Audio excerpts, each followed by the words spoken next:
Hey guys, this is Brian. Today we're going to be looking at a pressure washer. Customer said that the pump was getting really hot.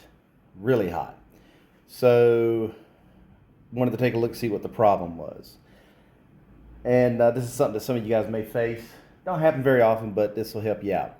Before we get started, always wear your appropriate safety products. Keep yourself safe. No pressure hazards, no shock hazards, things of that nature. And as always, this is a working shop, so keep in mind that there's times that I have to stop my videos to go answer phone calls, help my customers, things like that. But otherwise, I try to do my videos straight through so that you can see in real time what's got to be done. And at no point am I trying to imply that this is a substitution for a good certified shop to take your equipment to. This is just to help you out and give you a better understanding of equipment when you're on the job site. Again, the customer said that the pump was getting really hot. The water coming out was really hot. Everything was hot.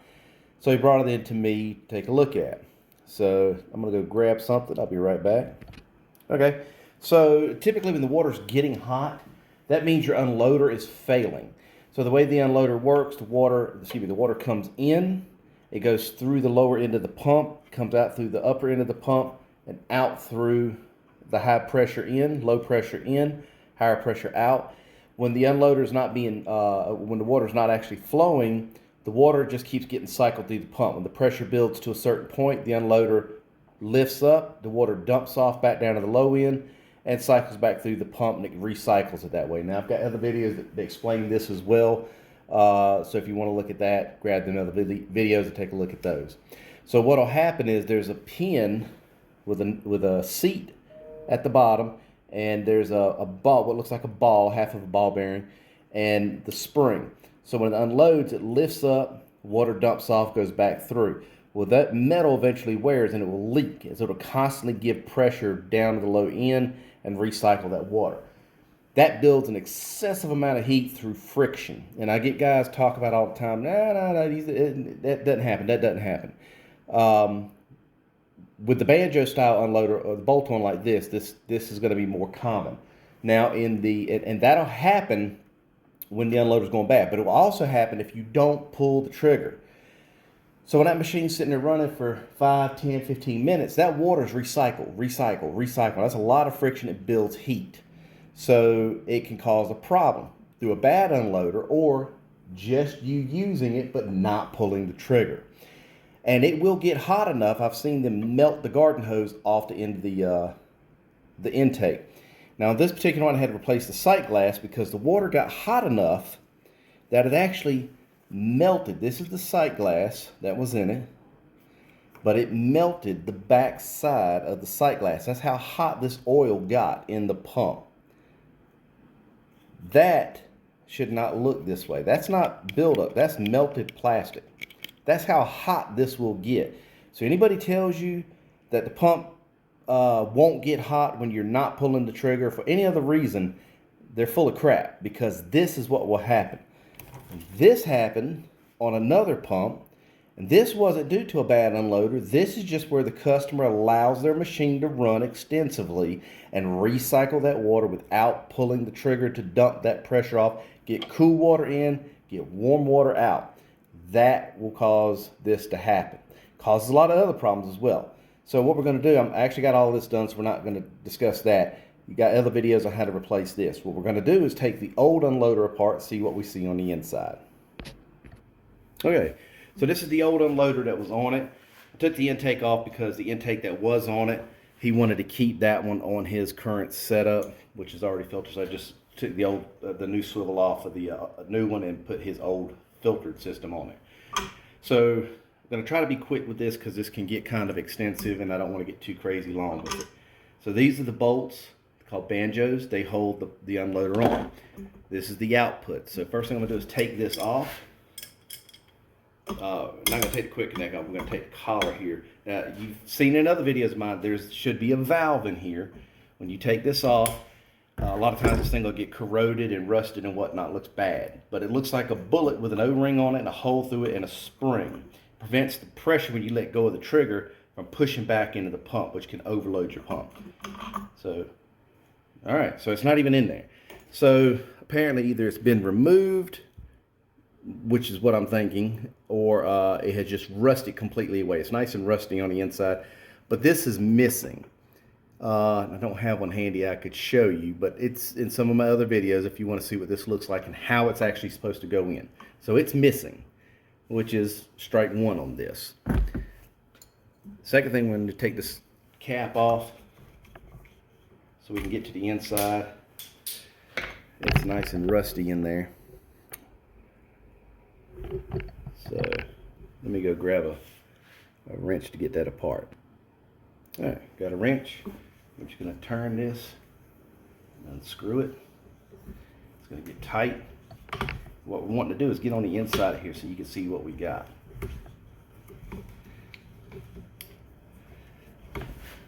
And there we go. Hold the, once you get it screwed up, it starts to pop. You want to hold this and then unscrew.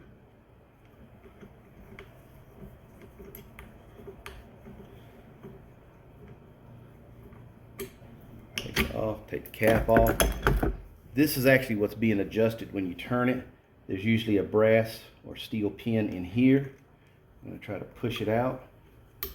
Loosen it back up a little bit. Might be putting pressure on it. Push them out. See that? Yeah, that one's still in there. We'll push that one out. It's just a little push pin. We'll unscrew this the rest of the way and it's off. And when you have this off, there's going to be a plate with a nipple that sits on top of this spring against the top of the brass. Pull this off. That's the spring. That's where you actually get the pressure, the downward pressure, to determine how much pressure you're getting here. The more this is compressed, the more pressure you get here. When you loosen it up, it doesn't push down as hard, so the water can push up on it and bypass down to the low end, so you don't get as much pressure. So we've got that off. We're going to take this collar. This is the lock collar that you would typically use to set your pressure for your maximum pressures that you're going to set the machine up for. So we're going to take this collar off if we can. It's nice and rusty. I'm not going to make any promises. If we can't get it off, it's not a big deal in this case because we're not trying to reuse it. No, it's not going to come off. It's good and rusty. So we're just going to want to unscrew this. We'll see if I can unscrew this off of here. Okay. There you go. So now, we don't normally do that if we're going to reuse the unloader. We're not going to reuse it. So now we're going to unscrew this. I was wanting to remove this, then this, but that's not coming off. It's too rusty. So we're going to pull this off. Get it unscrewed. Pull it out. Now,